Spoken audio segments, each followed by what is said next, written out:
सब लोग ध्यान से सुने। पहले आपको ओके लिसन अब ना चुप करके आराम से सुनना है।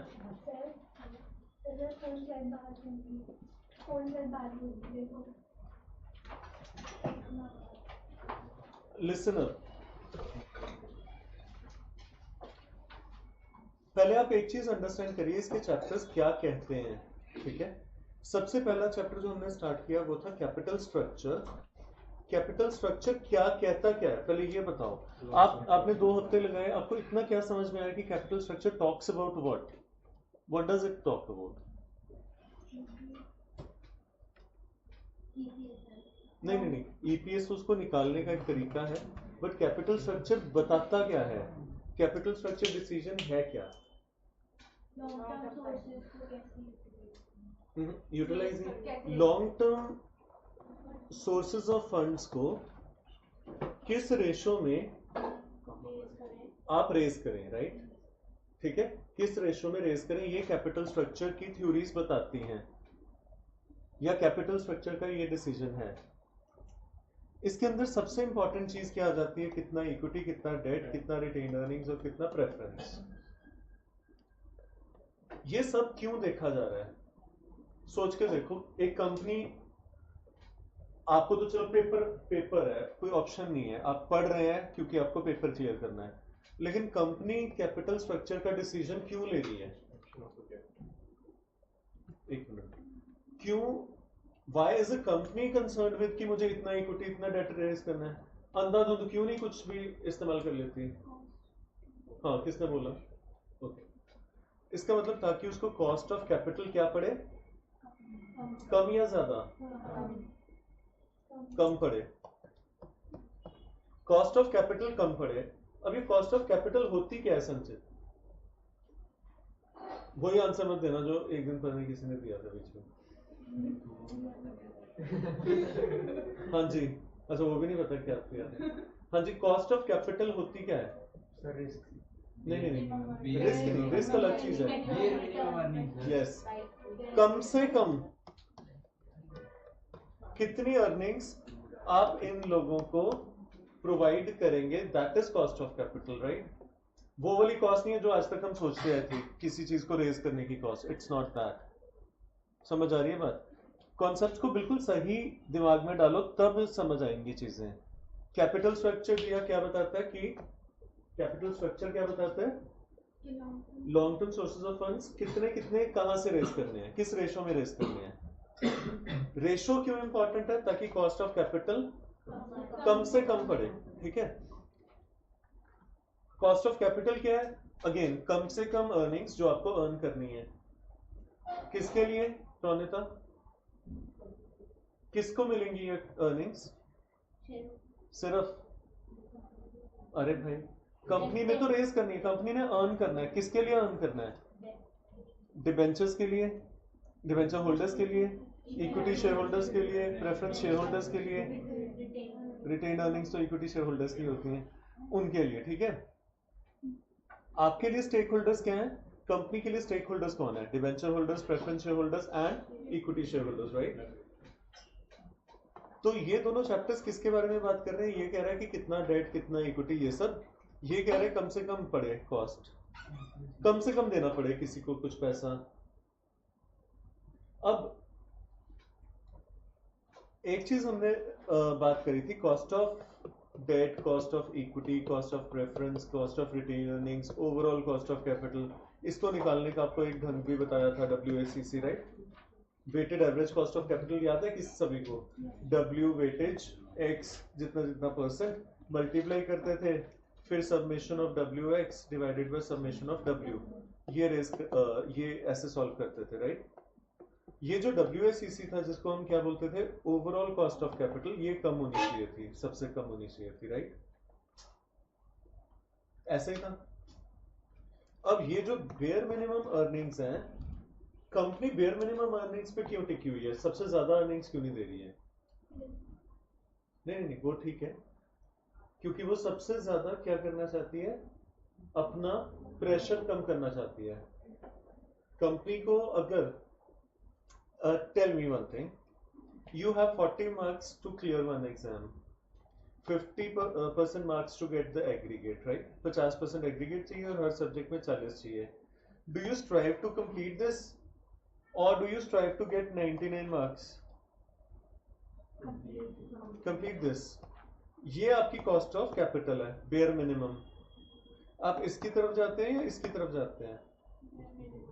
बेयर मिनिमम की तरफ क्यों जाते हैं? अब जाते तो इधर ही हैं, मैं बात मानता हूँ. क्यों जाते हैं? Why don't you go with this? Risk नहीं, प्रेशर कम हो जाए. इसको अचीव करना ज्यादा इजी है एज कम्पेयर टू इसको अचीव करने के चक्कर में.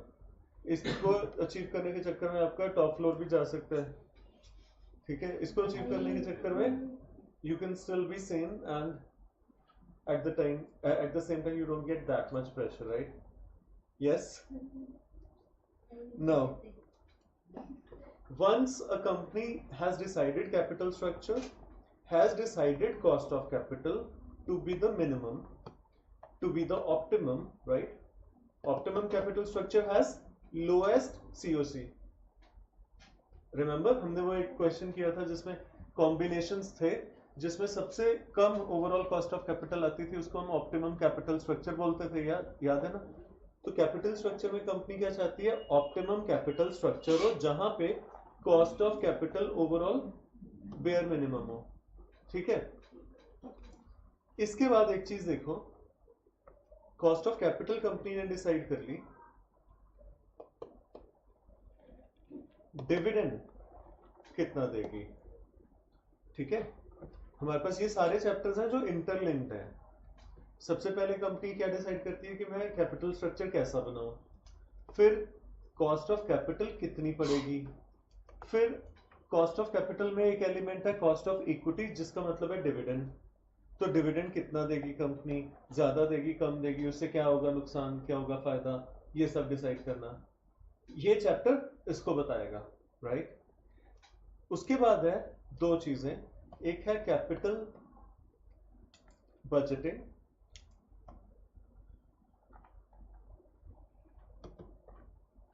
और दूसरा है वर्किंग कैपिटल. कैपिटल बजटिंग का मतलब आपके पास एक लॉन्ग टर्म प्रोजेक्ट आया है, उसको करना है कि नहीं करना.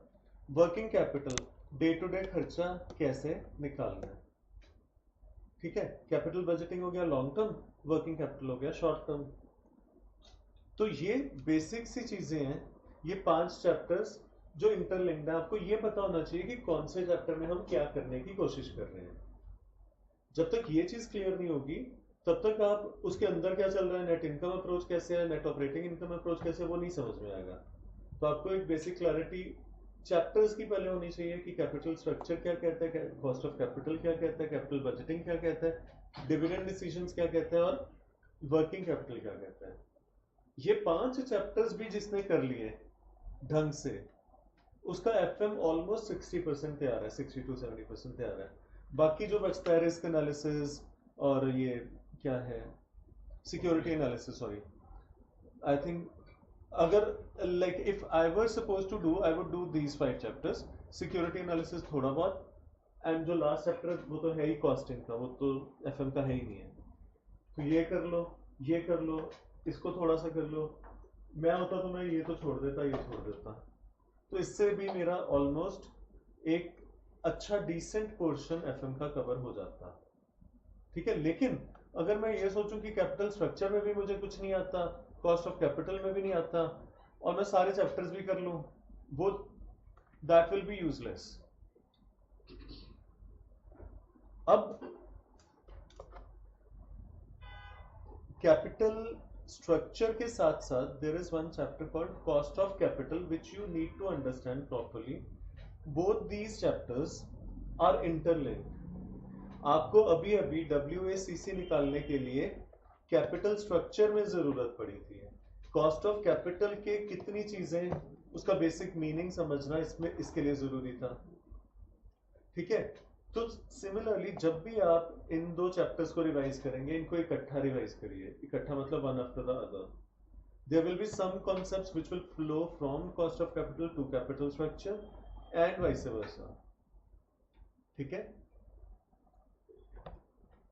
अब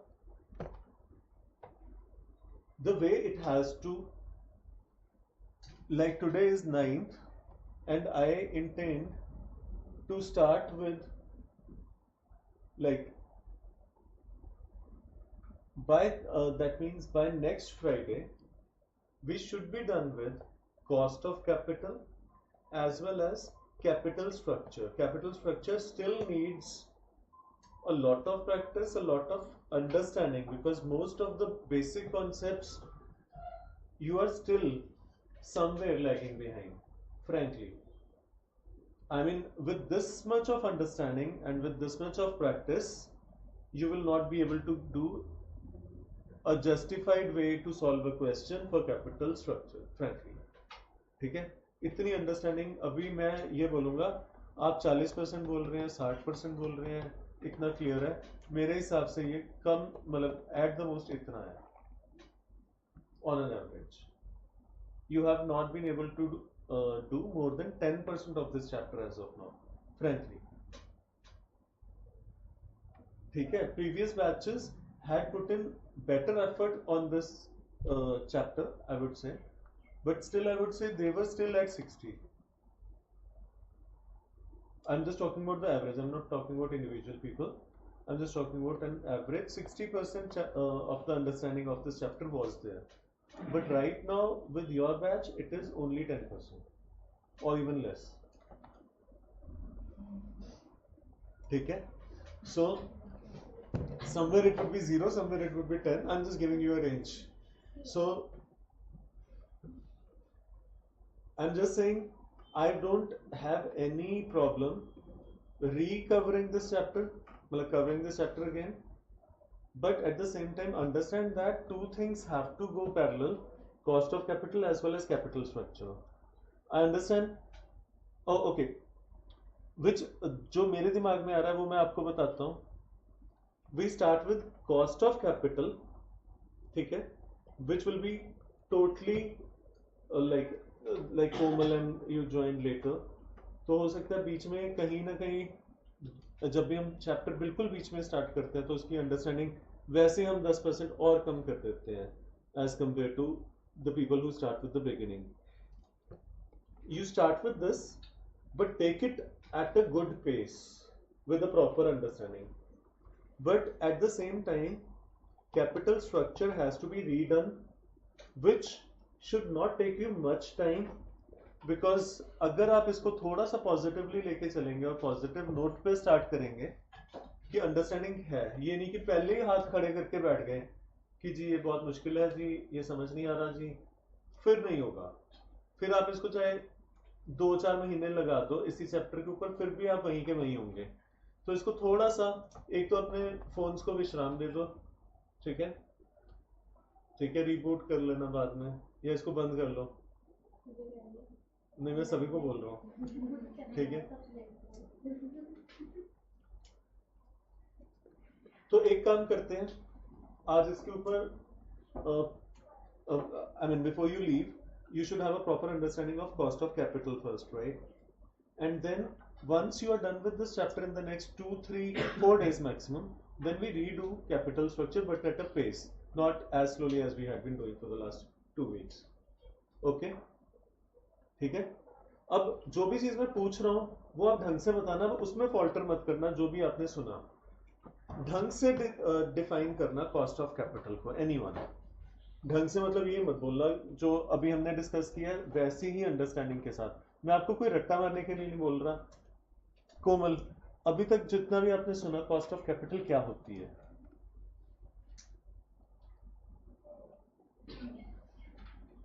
चार चीजें होती हैं: equity, preference, debt and retained earnings.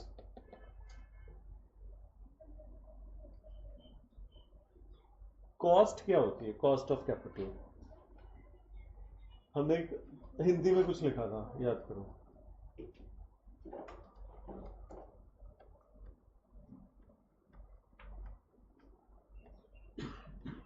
ये ना,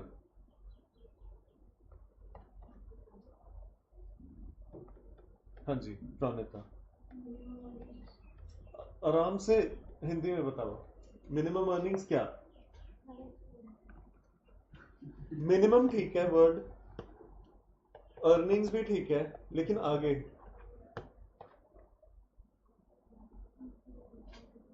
एक्सपेक्टेड रेट ऑफ रिटर्न जो होता है वो हमें कम चाहिए होता है, कम चाहिए। Okay, to an extent right. कुछ और? Minimum earnings expected bye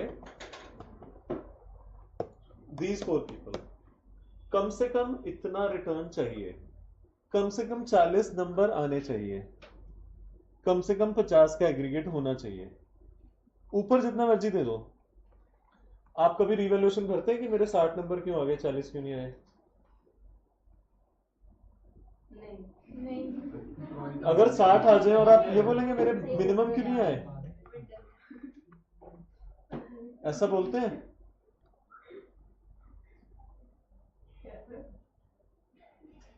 do you क्या बोलते हैं, fill a revaluation form to get your marks deducted? कभी भी नहीं। तो मिनिमम अर्निंग्स, जो कम से कम अर्निंग्स हैं जो इन स्टेक होल्डर्स के पास इनको मिलनी चाहिए, अगर नहीं मिलेंगी तो क्या होएगा? Very good. अगर नहीं मिलेंगी तो ये क्या करेंगे? इनके पास ऑप्शन खत्म हो गई जिंदगी में, तो क्या करेंगे ये? बाहर कहाँ निकल जाएंगे? अपना पैसा क्या कर देंगे? री इन्वेस्ट कर देंगे। पहले निकालेंगे और फिर कहीं और इन्वेस्ट कर देंगे। a very simple thing, let's say you go to any tailor, आपका एक पर्टिकुलर टेलर है, हर बंदे का एक पर्टिकुलर हेयर ड्रेसर, टेलर इस तरह से होते हैं। आप गए एक टेलर के पास, हर बार उसी से अपना ड्रेस सिलवाते हैं, उसने इस बार बहुत बुरी तरह से फिटिंग, मतलब जितनी खराब हो सकती थी कर दी। Will you go to that person again?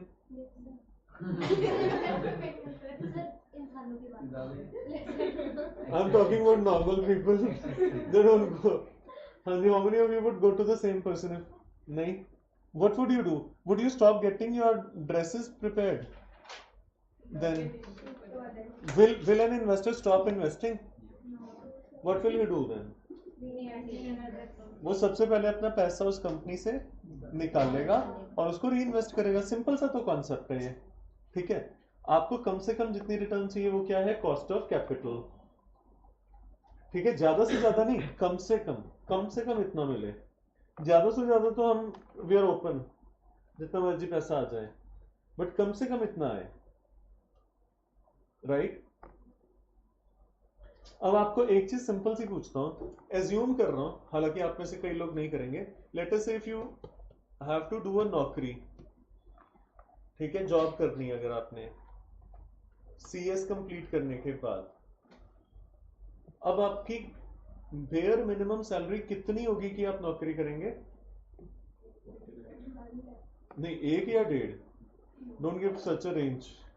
कई लोगों की 50,000 भी नहीं हो पाती है, तुमने 50,000 की रेंज बता दी। हाँ बोलो।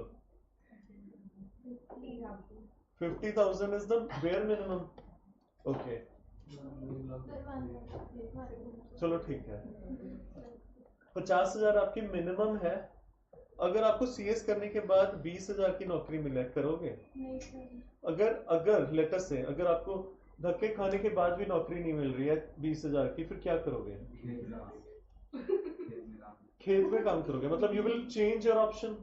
Similarly, if you're not getting 50,000 returns from your company, what would you do? You would change the company. Similarly, you would change your profession, right? This is what these guys are going to do. समझ आ रही है बात? दिया? Okay. अब ये जो आपका, आपने बोला 50,000 रुपए कम से कम होने चाहिए per month, being a company secretary.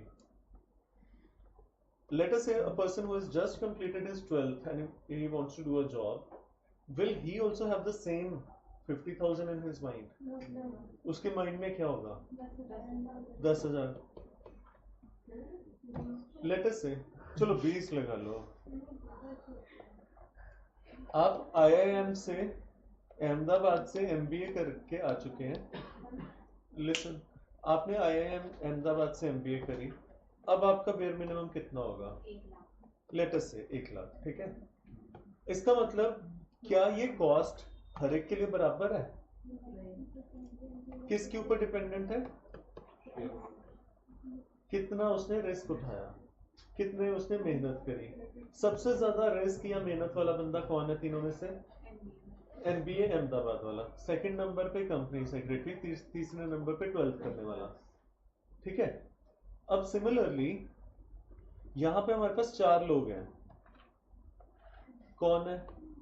Debentures, debenture holders, equity share holders, preference and retained earnings वाले। सबसे कम रिस्क किसका है? क्यों कम है? उनको वो भी चलो ठीक है। रिस्क क्यों कम है? क्योंकि सर प्रॉफिट होना उनको पे करना पड़ेगा। किसने बोला था? क्योंकि ये सिक्योरिटी मिली हुई है इनको, सिक्योर्ड डिबेंचर्स है, ठीक है। अगर कंपनी को कुछ भी होता है तो ये सिक्योरिटी को, इस एसेट को क्या करेंगे? बेच देंगे। इक्विटी वालों के पास कौन सा एसेट पड़ा हुआ है बेचने के लिए? कुछ भी नहीं है। They are at the threshold of the management. Retained earnings वो भी इक्विटी वालों के पास जाएंगी। तो मैं इन दोनों को आपस में जोड़ ही देता हूं कि ये दोनों एक ही चीज है एक तरीके से। प्रेफरेंस वालों के पास, प्रोनिता, प्रेफरेंस वालों के पास इक्विटी से ज्यादा है या कम है रिस्क?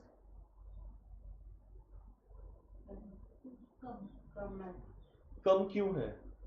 क्योंकि उनको हर हाल में मिलेगा। उनको हर हाल में नहीं मिलेगा। सुनो, इक्विटी वालों से पहले मिलेगा, इक्विटी वालों से पहले मिलेगा, ठीक है। इक्विटी वालों से पहले मिलेगा, लेकिन क्या डिबेंचर होल्डर से पहले मिल सकता है प्रेफरेंस वालों को? नहीं ना। इतनी बात समझ में आ रही?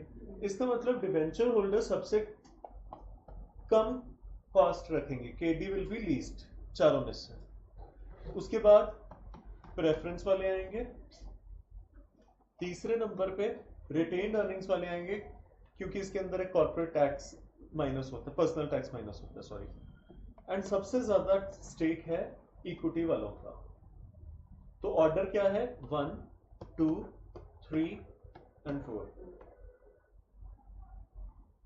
ठीक है। कोई डाउट है यहां तक? रिटेन अर्निंग्स का पहला क्यों एज कंपेयर टू इक्विटी? क्योंकि रिटेन अर्निंग्स क्या होता है? कॉस्ट ऑफ इक्विटी के बराबर होता है रिटेन अर्निंग्स, लेकिन इसमें से पर्सनल टैक्स टीपी माइनस हो जाता है। मतलब एक बंदा, let us say if I am an individual and I pay personal tax of 30%, I will like if I am just investing in my company and if I am getting retained earnings, so retained earnings will be less of my personal tax. Personal tax later से 30% है, तो मुझे कितना मिलेगा? 70% मिलेगा। Equity में dividend कितना मिलेगा? 100% मिलेगा। तो इसलिए वो ज्यादा मेरे लिए रिस्की है। लेट अस से रिटेन्ड अर्निंग्स का फॉर्मूला होता है KE1 माइनस पर्सनल टैक्स, ठीक है। इसका मतलब क्या हुआ? अगर KE जो है वो 10% है और पर्सनल टैक्स 30% है, तो एक तरीके से रिटेन्ड अर्निंग्स कितना हो जाएगा? 7% हो जाएगा। 1 माइनस 30%। इतना समझ में आ रहा है? कैलकुलेशन समझ में आई? अब रिटेन्ड अर्निंग्स क्या है? जो प्रॉफिट अभी तक company year after year earn कर रही थी, उसको रिटेन कर रही थी, रिजर्व्स में डाल रही थी, उसको डिविडेंड के फॉर्म में नहीं दे रही थी। These were your retained earnings.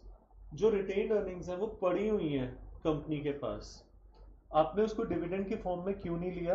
क्योंकि आपको लग रहा था कि कंपनी की ग्रोथ के लिए रिटेन्ड अर्निंग्स यूज हो रही हैं ईयर आफ्टर ईयर, लेकिन आपको उसके ऊपर एक टैक्स पड़ रहा था जो कि आपको हर साल नहीं देना पड़ रहा था, क्योंकि वो रिटेन करी हुई थी।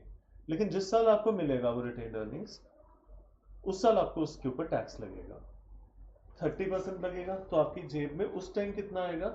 70% आएगा। मतलब जब यूटिलाइज करना हो, not utilise, when it will be distributed as dividend. Earn करेंगे तब नहीं लगेगा? नहीं, आपको डिविडेंड डिस्ट्रीब्यूशन टैक्स लगता है डिविडेंड डिस्ट्रीब्यूट होने पे। आपको कभी भी रिटेन्ड अर्निंग्स मतलब जनरल रिजर्व बनाने पे टैक्स नहीं देना पड़ता, ठीक है। तो इसलिए रिटेन्ड अर्निंग्स कब लगता है टैक्स? जब आप उसको डिस्ट्रीब्यूट करते हो, इसलिए। अब अगर हम इसकी बात करें,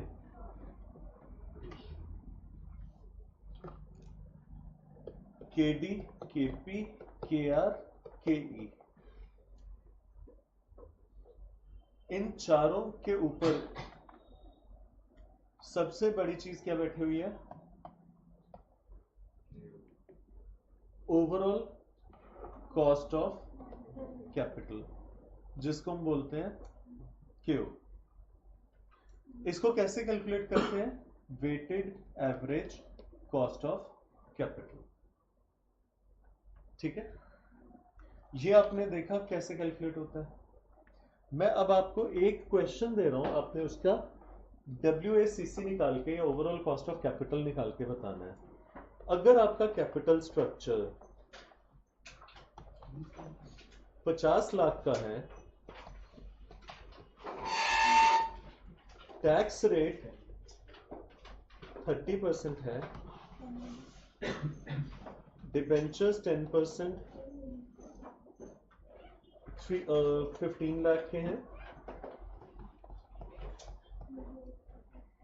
इक्विटी शेयर कैपिटल 10 लाख की है, 20 लाख का 12% प्रेफरेंस शेयर्स हैं, एंड रिटेन अर्निंग्स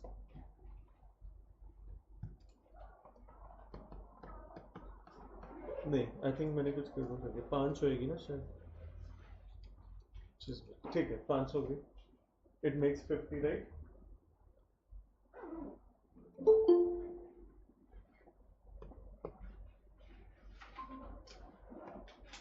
इसके अंदर आपकी जो कॉस्ट है इसमें 10% होगी, इसमें लेटर से 17% है, इसमें 12% है। As of now I am just assuming that there are no personal taxes, या एक minute, I will assume there are personal taxes of 30%, so 20 का 14%। ठीक है, WACC निकालनी है आपने। W क्या है इसमें? वेटेड तो ठीक है, इन दोनों में से कौन सा कॉलम है W का? पहला या दूसरा? पहला। इसको क्या बोले हम? X। अगला कॉलम क्या है? WX। तो करो जरा, 15, 1, 2, 3, 4, 5, 6। इसमें क्या आ जाएगा? 2 0 और 6 0।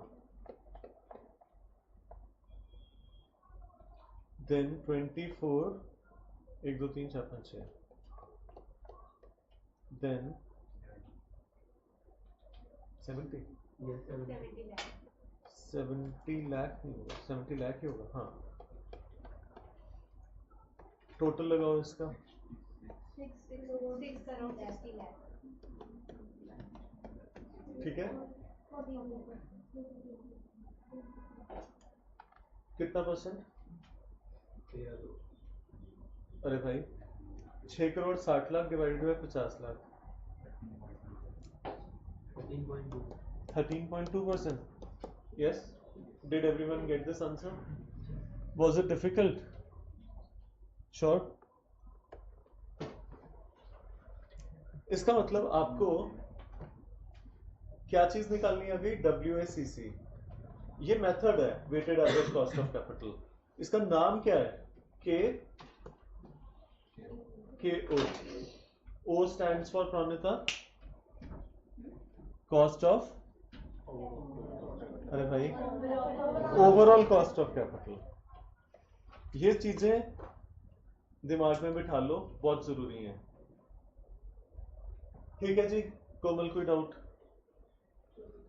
हाँ जी, अभी तो नहीं। प्रणिता आया समझ? हाँ जी Krrish.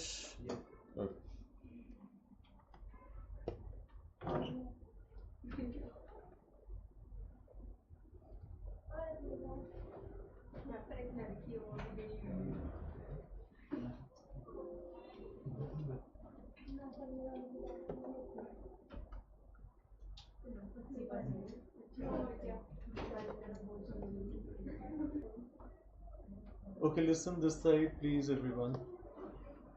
Everyone, Yes, sir. can you read out this line quickly, someone? It is the what? Minimum rate of return that a firm must earn, which will maintain market value of shares at the current level. ठीक है जी?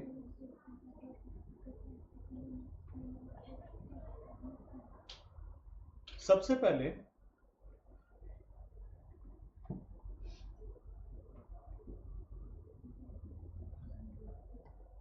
हम बात कर रहे हैं, एक minute, date की बात करनी थी, रुकिए।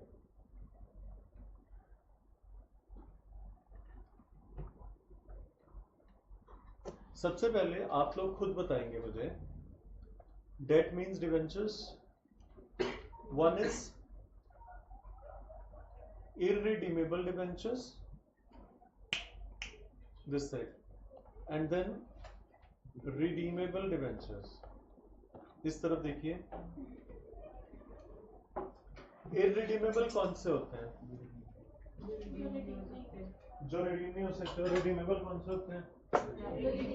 जो रिडीम हो सकते हैं, बट होता क्या है? एक मिनट, हाँ वो तो होता है। हाँ जी, what is the basic difference between redeemable and irredeemable debentures?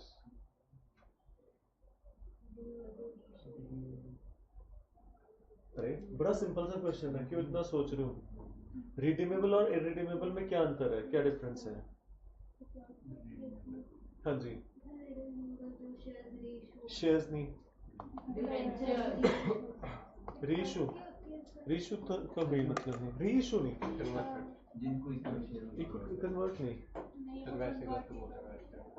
हाँ जी, ना ना वो तो सिक्योर्ड और अनसिक्योर्ड हो गए। अरे भाई बहुत आसान क्वेश्चन पूछ रहा हूँ, रिडीम और इररिडीमेबल में क्या डिफरेंस है? कुछ तो होता है, कह रहे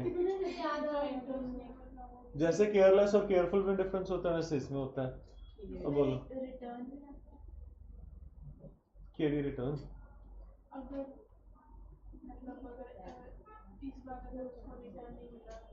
अरे भाई नहीं, क्या होते नहीं है?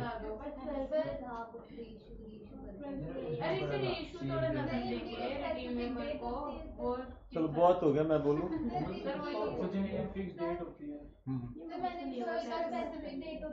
किस चीज के लिए? रीइशू के लिए स्पेसिफिक सर आप बोल दो। हाँ तभी मैं कह रहा हूँ, चुप करो, बोलो। चलो बस, रिडीमेबल का मतलब है आपको एक स्पेसिफिक टाइम के बाद, लेटर से 10 साल के लिए आपने डिबेंचर्स को इशू किया, और लिसन 10 साल के लिए आपने डिबेंचर्स को इशू किया, ठीक है, उसको वापस करना पड़ेगा। लेटर से 1 लाख रुपए के डिबेंचर्स इशू हुए थे, रिडीम करने का मतलब उसको वापस करना पड़ेगा, अपनी जेब में रख के नहीं बैठ सकते हमेशा के लिए। जैसे इक्विटी को आप वापस नहीं करते हो, इक्विटी को कोई टाइम पीरियड नहीं होता कि इतने टाइम पीरियड के बाद वापस करना ही है। रिडीमेबल के केस में ये टाइम पीरियड डिफाइंड है, स्ट्रिक्टली फॉलो किया जाता है। अगर आपने 10 साल के लिए डिबेंचर्स इशू किए हैं तो आप 11वें साल उसको अपने पास नहीं रख सकते, उस पैसे को आपको कंपल्सरीली उस पैसे को क्या करना है, डिबेंचर होल्डर्स को वापस करना है, उसको खत्म करना है। They are redeemable. Is it clear? ठीक है। इररिडीमेबल इसका ऑपोजिट, इसका पैसा वापस नहीं होगा, ठीक है। How many people have understood? नहीं, how many people did not understand this? हाँ जी, समझ आया कि नहीं? सुनो, रिडीमेबल के केस में क्या है, ध्यान से सुनो। आपने एक स्पेसिफिक टाइम के लिए डिबेंचर्स को इशू किया, रिडीमेबल के केस में, ठीक है, से 10 years। 10 साल के बाद आपको वो पैसा क्या करना है, आपको मतलब कंपनी को क्या करना है, वापस कर देना है। वापस किसको करना है? अरे भाई कंपनी ने पैसा लिया डिवेंचर होल्डर से। एक काम करो, नोट है तुम्हारे पास अभी, करेंसी नोट है, लो निकाल लो।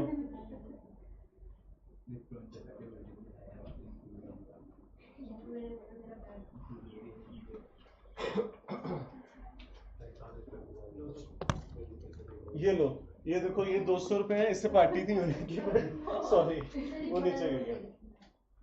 ये लेटर से तुम्हें बच्चों की तरह समझाना पड़ रहा है। ये डिवेंचर होल्डर है, मैं कंपनी हूं, ठीक है।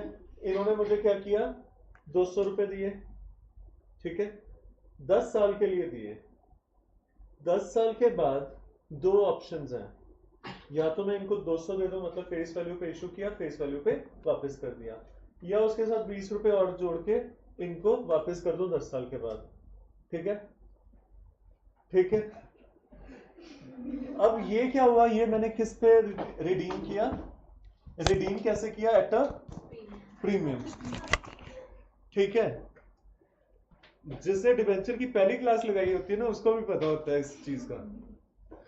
अब रिडीमेबल कौन सा हुआ कि एक टाइम पीरियड के लिए मैंने इनसे as a company debenture holder से पैसे लिए। डिबेंचर क्या होते हैं, लोन। इन्होंने मुझे लोन दिया, मैंने हर साल इनको इंटरेस्ट पे किया, और जब 10 साल बीत गए, 10 साल खत्म हो गए, तो मैंने इनको या तो प्रीमियम पे वापस कर दिए पैसे, या पार पे कर दिए, जो भी हमारा एग्रीमेंट हुआ था। लेकिन ऐसा नहीं है कि मैं उसको एंडलेसली 10 साल से भी और बढ़ा दूं, 30 साल कर दूं, 50 साल, no, I can't do that. That is redeemable. जहां पे पैसा वापस करना है after a fix period of time, that is redeemable. Irredeemable, जहां पे पैसा वापस नहीं करना, ये डिबेंचर्स हमेशा डिबेंचर्स रहेंगे। मैं इनको year after year after year after year interest पे करता रहूंगा। क्लियर? आप लोग अगर कंपनी लॉ पढ़ते हैं तो इस तरह के इरिडीमेबल डिबेंचर्स इंडिया में इशू अब नहीं होते हैं। ठीक है, आप सिर्फ इंडिया में कौन से डिबेंचर्स इशू कर सकते हैं, रिडीमेबल। क्लियर है? जब ये इरिडीमेबल को पैसा वापस ही नहीं करना, तो क्या इनको कभी भी पैसा नहीं वापस मिलता? सिर्फ एक कंडीशन है जब इनको पैसा वापस मिलता है, जब कंपनी वाइंड अप हो जाती है। ठीक है जी, इतनी बात समझ में आ गई? मतलब दोनों की आर होगी। हाँ होएगा, इरिडीमेबल में ज्यादा होएगी क्योंकि वापस नहीं करना पैसा। ठीक है, are we clear till here? अब मुझे एक चीज बताओ, हम कौन सी कंट्री में हैं? इंडिया। टैक्स स्ट्रक्चर किसका फॉलो करते हैं? इंडिया का। कंपनी लॉ किसका फॉलो करते हैं? इंडिया का। लेकिन फाइनेंशियल मैनेजमेंट, अकाउंटिंग, ये किसी एक कंट्री के लिए है। डेबिट क्रेडिट सारी जगह चलता है, चाहे डॉलर्स हो चाहे रुपीज हो। एफएम भी सारी जगह चलनी चाहिए। इसलिए even if irredeemable debentures are not there in the scope of company law of India, you will still study them in FM.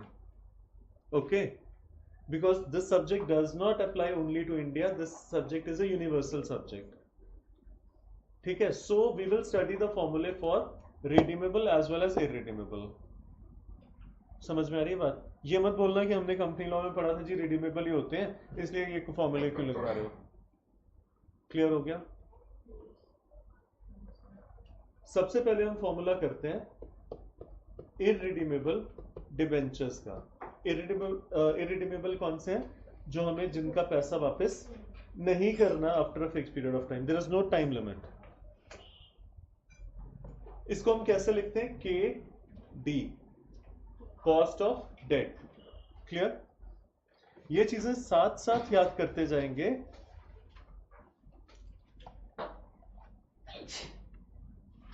Sorry, ये प्रेफरेंसेस का फॉर्मूला आ गया, रुको कहां चला गया इसका।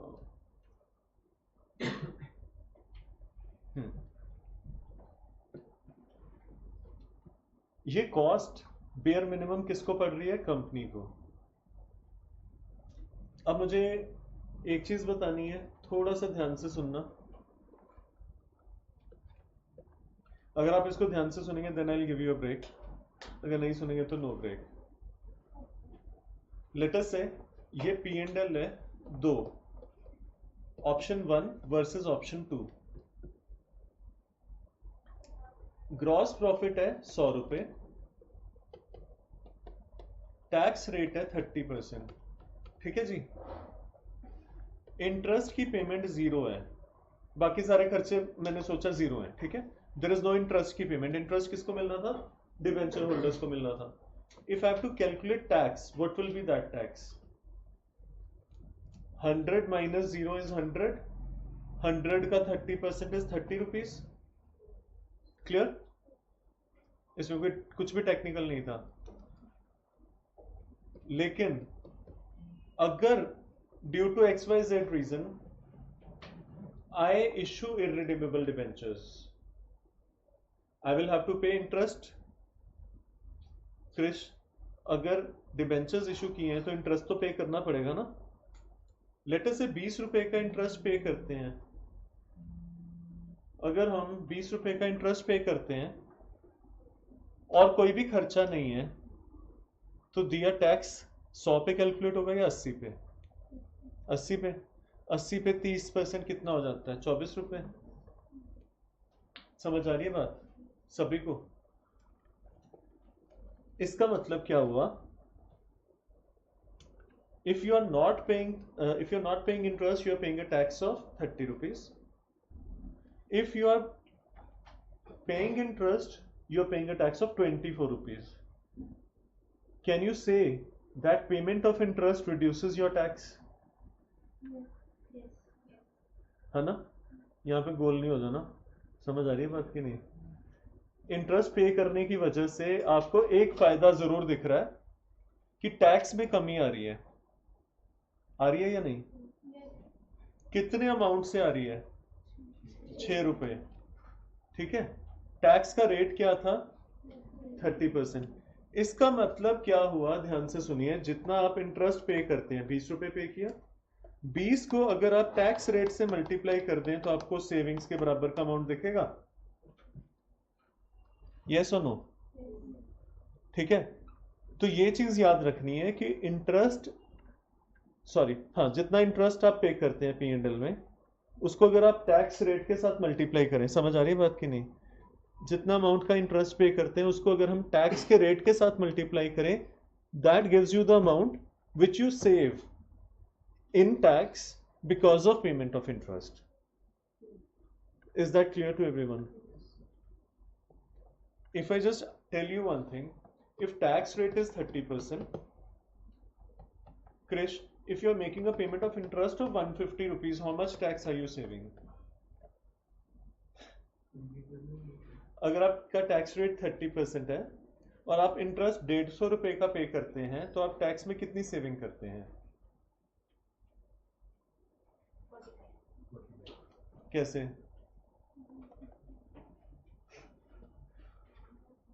वो आवाज का एको नहीं करना था, आपने बताना था रीजन। हाँ जी दिया। हाँ, interest multiplied by tax rate gives you savings on tax. यही तो बात करी ना कृष्ण अभी। ये देखो, इंटरेस्ट कितना था? 20 रुपए। टैक्स कितना था? 30%। तो 20 का 30%, 6 रुपए is the amount of tax that you this is the amount of tax that you save while payment of interest. It's a very, very simple concept, right?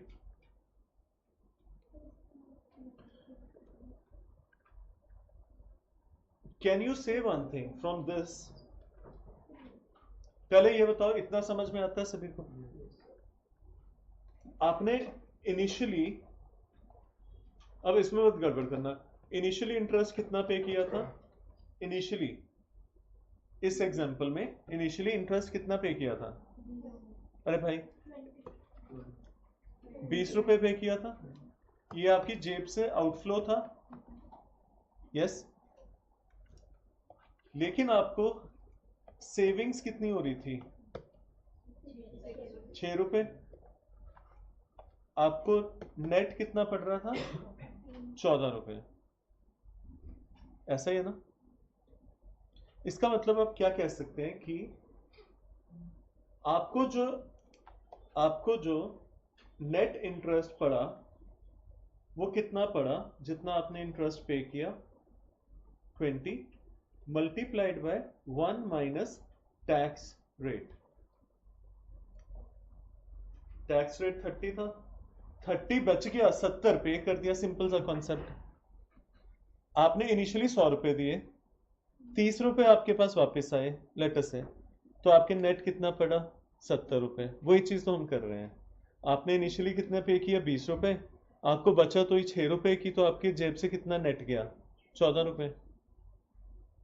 जो कि आप क्या कह सकते हैं, जितना आप इंटरेस्ट पे करते हैं अगर उसको टैक्स रेट से मल्टीप्लाई करें तो सेविंग्स आ जाती है, जितना आप इंटरेस्ट पे करते हैं उसमें 1 माइनस टैक्स रेट करें तो वो आपको नेट पड़ जाता है। और ये बात समझ, मतलब या तो 30% होगा या 70% होगा। 70% is something which is actually going out of your pocket as a net amount, Traditional expenditure है. and 30% is something that you are saving on tax. Are we getting this point or not? Diya, कोई गोल तो नहीं हो रहा अभी? Sure. Now Krish will answer. अब ना sir मत पकड़ो. If interest paid is 40, tax rate is 40%. How much do you save on tax because of the payment of tax, payment of interest?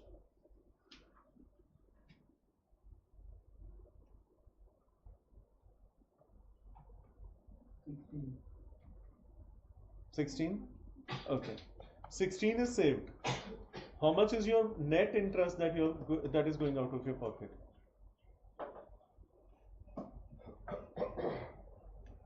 आपने इनिशियली पे किया 40, बचाया 16, तो कितना पे किया? नहीं 24 सर 24। 24 ठीक है। अब 16 कैसे आया? इंटरेस्ट को जब इससे मल्टीप्लाई किया। और 24 कैसे आया? 100 माइनस टैक्स रेट के साथ मल्टीप्लाई किया। यही हुआ ना? ये कॉन्सेप्ट डिफिकल्ट तो नहीं है? अब आते हैं वापस अपने फॉर्मूला के ऊपर। वो कहता है बेयर मिनिमम अर्निंग कितनी पे करनी है। इसका फॉर्मूला है इंटरेस्ट 1 माइनस टैक्स, मतलब वो इंटरेस्ट जो जेब से जा रहा है। मतलब यहां पे अगर हम देखें तो कितना 14 रुपए, 20 रुपीज मल्टीप्लाइड बाय 1 माइनस 30%, मतलब 14 रुपए which is going out of your pocket is the bare minimum KD। Fine. ये 1 माइनस T किसको रिप्रेजेंट करता है? सेविंग्स को, या जितना नेट अमाउंट जा रहा है? नेट अमाउंट जा रहा है। ये किसको रिप्रेजेंट करता है? जो नेट अमाउंट जा रहा है जेब से, है ना? अगर सिर्फ T से मल्टीप्लाई करते तो क्या आता? सेविंग्स। अगर 1 माइनस T से कर रहे हैं तो नेट जितना हमारी जेब से जा रहा है, divided by NP। NP means net proceeds. Net proceeds का क्या मतलब होता है? नेट प्रोसीड्स का मतलब होता है जब आपने डिवेंचर्स को इशू किया, ध्यान से सुनना, कंपनी इशू कर रही है डिवेंचर्स। आप में से कौन मुझे बताएगा डिवेंचर्स पार पे इशू होते हैं या किसी और तरीके से भी इशू हो सकते हैं?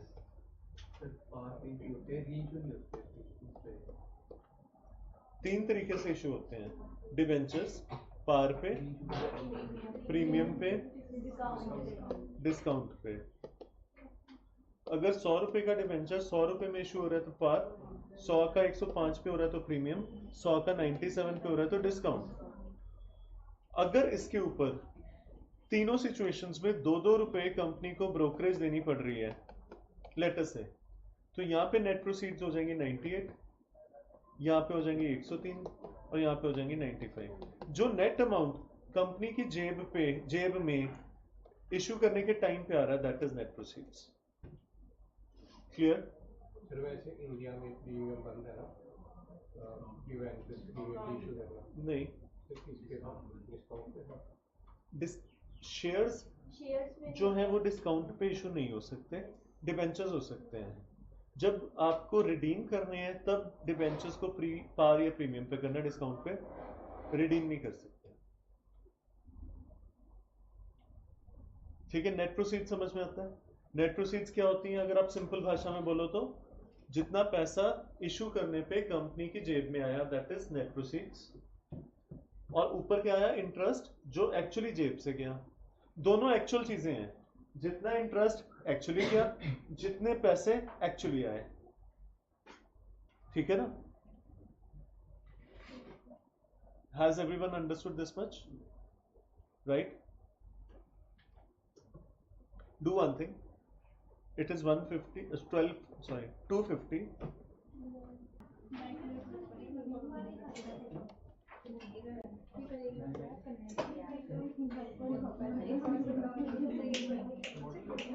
सबसे पहले मुझे ये बताओगे आप, फटाफट से आप बताएंगे इरिडीमेबल डिबेंचर्स कौन से होते हैं? सर जो वापस नहीं करते, अच्छा, और रिडीमेबल? जो वापस हो जाते हैं, टाइमिंग होती है। हाँ, after specific specific number of years.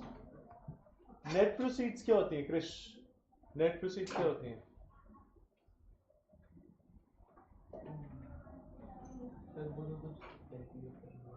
हाँ जी प्रणीता, नेट प्रोसीड्स क्या होती हैं? सर वो जो है, हाँ जी,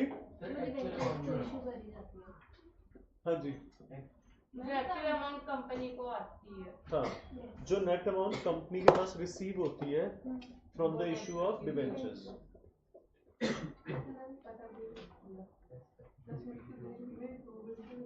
आपको एक आसान चीज है, लिसन, कि इरिडीमेबल डिबेंचर्स का एक ही फॉर्मूला आपको याद रखना है, interest 1 minus tax divided by net proceeds. मैंने इंटरेस्ट 1 माइनस टैक्स जो लिखा है, इंटरेस्ट 1 माइनस टैक्स जो लिखा है, ये कौन सा अमाउंट है इंटरेस्ट का जो आपको? Additional expenditure here net to हाँ जी, ये इंटरेस्ट 1 माइनस टैक्स कौन सा अमाउंट है? जो इंटरेस्ट का अमाउंट जो आपकी जेब से नेट जाता है। अंजलि, नेट प्रोसीड्स क्या थी, दोबारा बताओ। जिस अमाउंट पे कंपनी एक्चुअली डिबेंचर्स को इशू करती है। ये एक ही फॉर्मूला है इरिडीमेबल डिबेंचर्स का, ठीक है? याद हो गया फॉर्मूला? अब आ जाते हैं रिडीमेबल डिबेंचर्स के ऊपर। रिडीमेबल डिबेंचर्स का मतलब क्या होता है? जो आपको वापस करने हैं। वापस करने का ढंग 3 है, या रादर 2 है, या तो पार पे या प्रीमियम पे। डिस्काउंट पे वापस नहीं होते। लेट अस से, ध्यान से सुनिए इस चीज को, बहुत इंपॉर्टेंट है। एक होता है आरवी, एक होता है एसवी। ठीक है, मैं 2 बार लिखता हूं, RV SV. Redeemable value, sale value. ये किसको रिप्रेजेंट कर रहा है? Issued at par, redeemed at par. Sale value मतलब इतने का आपने डिबेंचर इशू किया और 100 रुपए में उसको वापस किया। इधर देखिए सब लोग, आरबी क्या है? रिडीमेबल वैल्यू, मतलब कितनी वैल्यू पे आपने लेटर से 10 साल के लिए डिबेंचर इशू किया था, 100 रुपए रिसीव किए थे बंदे से और 100 रुपए उसको वापस कर दिए। आरबी इज जो वापस किए, रिडीमेबल वैल्यू, और एसबी इज जो कंपनी ने रिसीव किया एज अ सेल वैल्यू। समझ में आ रही बात? पक्का? क्रिश, क्लियर है? अगर आरवी था 110 और एसवी था 100, तो ये रिडम्पशन कैसे हो रही है? At a premium.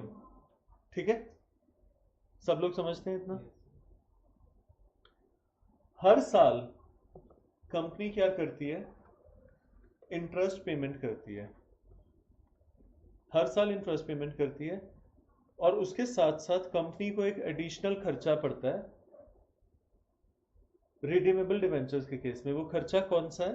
ये जो आपने अभी देखा, ये जो 10 रुपए आप एक्स्ट्रा पे कर रहे हैं, ये जो 10 रुपए आप एक्स्ट्रा पे कर रहे हैं, ये भी तो कंपनी का खर्चा है। ये खर्चा क्या किसी एक पर्टिकुलर साल का है या 10 साल का है? 10 साल का है। It will be paid in the last year for sure, but should it not relate to all the years? Yes or no? अगर आपने 10 सालों के लिए 10 रुपए एक्स्ट्रा पे किए हैं तो ऑन एन एवरेज आपने हर साल के लिए 1 रुपया पे किया है। Does that make sense to everyone? Praneeta, नहीं, नींद आ रही है? हाँ जी, किस किस को ये पॉइंट नहीं समझ में आया?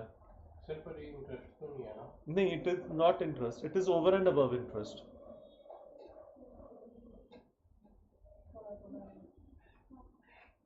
अभी आ रहा है या आ गया? इसका मतलब रिडीमेबल डिवेंचर्स के केस में दो खर्चे हैं, ध्यान से। पहला खर्चा क्या है? हर साल का इंटरेस्ट। दूसरा खर्चा क्या है? जो आपने एक्स्ट्रा अमाउंट पे किया, it should be divided by number of years. Yes. So इस केस में हमारे पास फॉर्मूला क्या बन जाता है? केडी का इंटरेस्ट 1 माइनस टैक्स, ये तो पुराने वाला ही था, ठीक है। इसके साथ साथ what exactly will you call this 10 रुपए? RV minus SV, right? RV was redeemable value, SV was sale value. तो आप क्या लिखेंगे? RV minus SV. आपने क्या किया? आरवी माइनस एसवी को नंबर ऑफ ईयर्स के साथ डिवाइड किया था, तभी 1 रुपया बोल रहे थे ना। उसको किससे डिवाइड करेंगे? एन से। N is the number of years, ठीक है। और इसको क्या करेंगे? पहले इतना बताइए, ये समझ में आता है? आरवी क्या है? Redeemable value. एसवी क्या है? Cell value. 100 वाला डिवेंचर 110 में वापस हो रहा है, तो कितना खर्चा पड़ रहा है? RV minus SV 10। लेकिन क्या ये 10 एक ही साल से रिलेटेड है? नहीं। कितने सालों से रिलेटेड है? 10 साल से। तो you divided by 10 by N. तो every year you are incurring this expense plus 1 रुपए का expense, that you are paying on an average every year, right? So on an average के लिए वो बोलता है RV plus SV divided by 2। Average कर दो उसको। Are we clear on the formula? एक मिनट, सब लोग बताएंगे आरवी क्या था?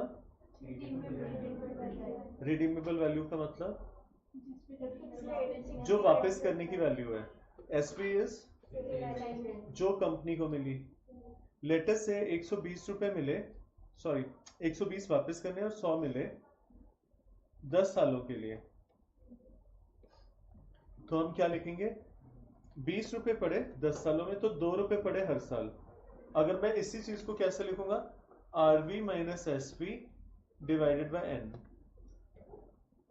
इसमें क्या जोड़ दो? इंटरेस्ट 1 माइनस टैक्स, ठीक है। ये ऑन एन एवरेज हर साल जाएगा।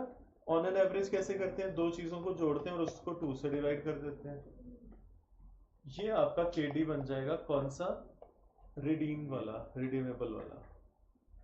तो ऐसे इसका फॉर्मूला याद रखना है, ठीक है जी। अब आप मुझे इररिडीमेबल का फॉर्मूला बताएंगे जरा, जो हमने पहले किया था। Interest 1 minus tax divided by net proceeds. और रिडीमेबल वाला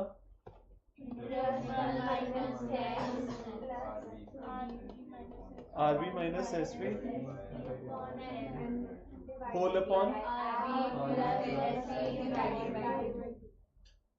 क्लियर? ये दोनों फॉर्मूले याद होंगे। आज हम क्या करते हैं, इसी से रिलेटेड चलिए एक बार कंसेप्ट समझाता, मतलब फॉर्मूला कैसे डिराइव किया। क्या चीज? सॉरी सर मतलब मेरे को आरवी अपॉन एसवी जो आपने नीचे डिवाइड बाय 2 नहीं किया, वो उसका कंसेप्ट नहीं समझ आया। मतलब नेट प्रोसीड्स क्यों नहीं किया? हमने नेट प्रोसीड्स इसलिए नहीं किया क्योंकि एसवी क्या है? नेट प्रोसीड्स ही तो है, सेल वैल्यू। ठीक है।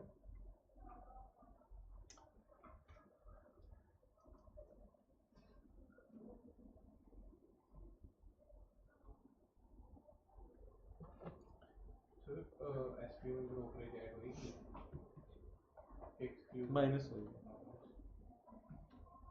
ये क्वेश्चन देखो, अ कंपनी इशूज 10 लाख रुपए के 12% डिबेंचर्स 100 रुपए के हिसाब से। ये रुपीस में दिया हुआ है, ये नंबर नहीं है।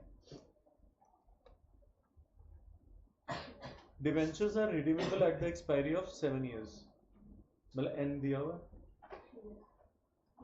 कंपनी की टैक्स ब्रैकेट भी दी हुई है, मतलब टैक्स रेट भी दिया हुआ है। You are required to calculate the cost of debt after tax if the debentures are issued at par at 10% discount at 10% premium.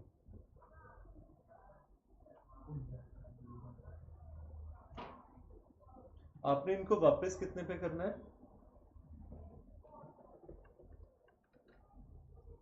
RB कितनी है इसमें? नहीं दी हुई। एसवी कितनी है? ये भी हो सकती है, ये भी हो सकती है, ये भी हो सकती है, तीनों अलग केसेस में। ये जो नीचे दी हुई है पार 10% डिस्काउंट और 10% प्रीमियम, इज दिस आरवी और एसवी?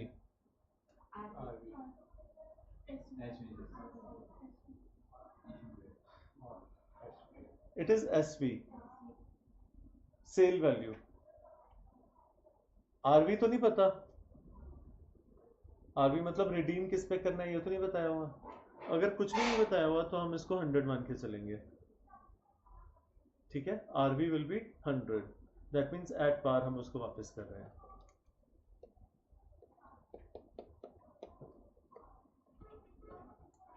पहले पार्ट में जो तीनों थे पार, 10% डिस्काउंट, 10% प्रीमियम, इसको सॉल्व करके देखो केडी क्या निकलता है तीनों केसेस में, फिर हम सेकंड पार्ट की तरफ ध्यान देते हैं।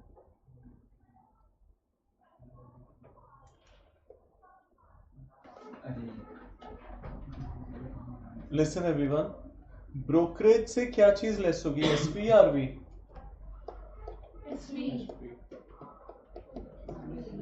एसपी रिड्यूस होगी या आरवी रिड्यूस होगी?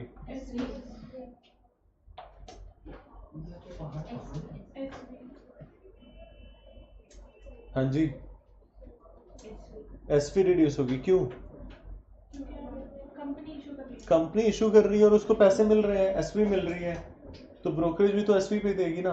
जो उसने पैसा रिडीम करना है, डिवेंचर होल्डर्स को देना है, दैट इज आरवी। आरवी के ऊपर तो कोई ब्रोकर ही इन्वॉल्व नहीं है, ब्रोकरेज क्यों देंगे? I clear? आरवी तो डायरेक्टली डिवेंचर होल्डर्स को जा रही है, उसमें ब्रोकरेज थोड़ी लगेगी। क्लियर?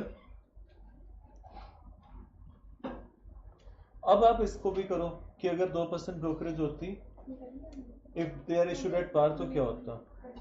करते कुछ नहीं हो तुम लोग। ओके, क्वेश्चन नंबर 14 देखो, दो अलग अलग पार्ट्स हैं।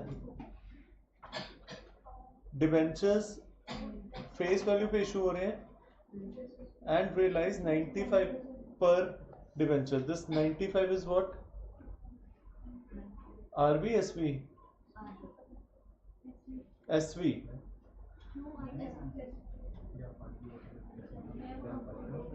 प्लीज मैंने लिखी तो 100 उसके बाद 95। आपकी भी लाइन लिखी है। हाँ, मैं लिखी नहीं थी वो आगे से। okay. Debentures are redeemed after 10 years at the premium of 10%. What will be the RV in this case? Debentures are redeemed after 10 years at the premium of 100। very good. ठीक है जी, कर सकते हैं इसको।